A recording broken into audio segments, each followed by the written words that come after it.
प्रस्तुत कहानी का शीर्षक है अंधेरी रात, जिसके राइटर हैं अंकुर पालीवाल जी।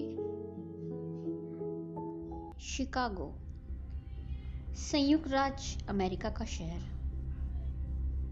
समय रात के 11 बज रहे हैं। जून का महीना, बहुत गर्म मौसम है। एक गरीब आदमी एंटोनियो, वह अकेला है। उसकी पत्नी गंभीर बीमारी के कारण मर चुकी है। क्लार्क रोड, शिकागो शहर। एंटोनियो यहाँ चौकीदार की नौकरी करता है। समय रात के 11 बजे का है। सभी दुकानें बंद हैं। एंटोनियो अपना काम कर रहा है। क्लार्क रोड, यहाँ अंधेरा है और बिल्कुल सुनसान है। कुत्ते भौंक रहे हैं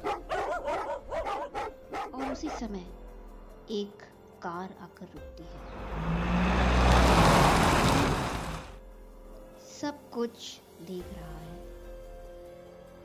2 व्यक्ति कार से बाहर आते हैं और कुछ बात करते हैं। फिर गाड़ी में बैठकर चले गए। एंटोनियो को कुछ भी समझ में नहीं आया। समय 11:30। फिर वही कार आकर रुकती है। 3 व्यक्ति कार से बाहर आए। 2 व्यक्ति तीसरे व्यक्ति के साथ झगड़ा कर रहे थे। एक व्यक्ति ने दूसरे व्यक्ति का मुंह बंद किया और तीसरे व्यक्ति ने चाकू से मार दिया। व्यक्ति की मौके पर मृत्यु हो गई और दोनों व्यक्ति अपनी कार में भाग गए। बहुत डर गया था। डर के कारण वह चिल्ला भी नहीं पाया। खुद को कोने में छिपा लिया। आधे घंटे के लिए वह वहां बैठा ही रहा। उसके बाद वह भागा और खुद के घर पर पहुंचकर ही रुका।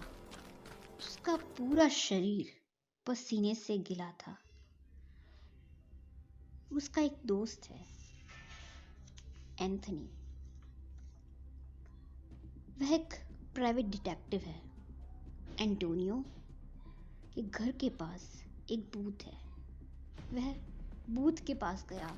उसने एंथनी को फोन कर पूरी कहानी सुनाई।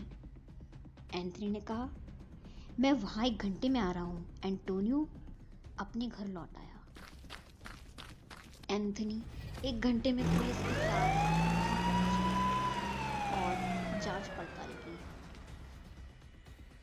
मरे हुए आदमी की जेब की जांच की, लेकिन कुछ भी नहीं मिला। वहां के निशान लिए और पोस्टमार्टम के लिए उसका शरीर भेजा। उसका फोटोग्राफ लिया। अगले दिन सुबह 8 बजे शिकागो के समाचार पत्र में उसकी तस्वीर छपी थी। फोटो से उसकी कोई पहचान ना हो, लेकिन यह नहीं हुआ। एंथनी पोस्टमार्टम रिपोर्ट के लिए इंतजार कर रहा था। शायद कोई लाभ होता, लेकिन समय 5 बजे शाम पोस्टमार्टम की रिपोर्ट आई, लेकिन कोई सुराग नहीं मिला। एंथनी फिर घटनास्थल पहुंच गया और जांच पड़ताल की, पर कुछ भी नहीं मिलता है। वह एंटोनियो से मिला और कुछ सवाल भी पूछे। एंथनी को एक सुराग मिला कि कार आधे घंटे में वापस आ गई थी। इसका मतलब वह पास ही कहीं रह रहा था। उसने आसपास के लोगों से पूछताछ की। पता चला वह वहां रह रहा था, लेकिन वह अकेला है। उसका नाम इब्राहिम था।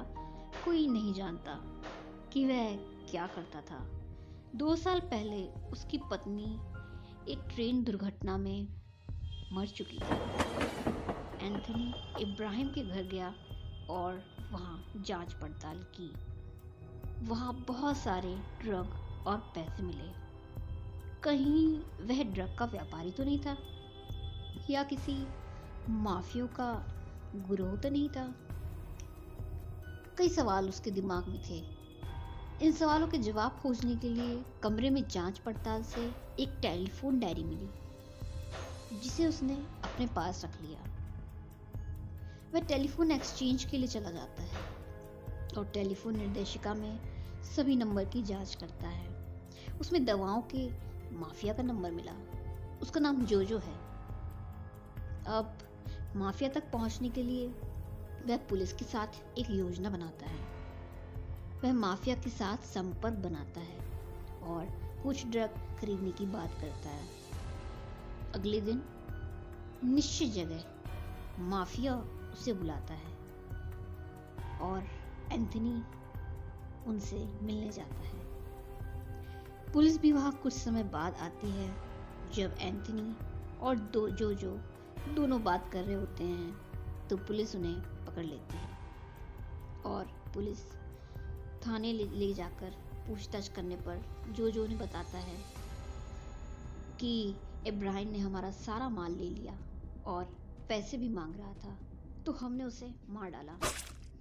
सब कुछ जानने के बाद जोजो को जेल में भेज दिया जाता है। एंथनी बहुत खुश होता है कि हत्या का एक और मामला हल हो गया और एक ड्रग गिरोह गिरफ्त में आ गया। एंथनी ने एंटोनियो को धन्यवाद दिया क्योंकि उसकी मदद के बिना यह मामला सुलझाना संभव ही नहीं था।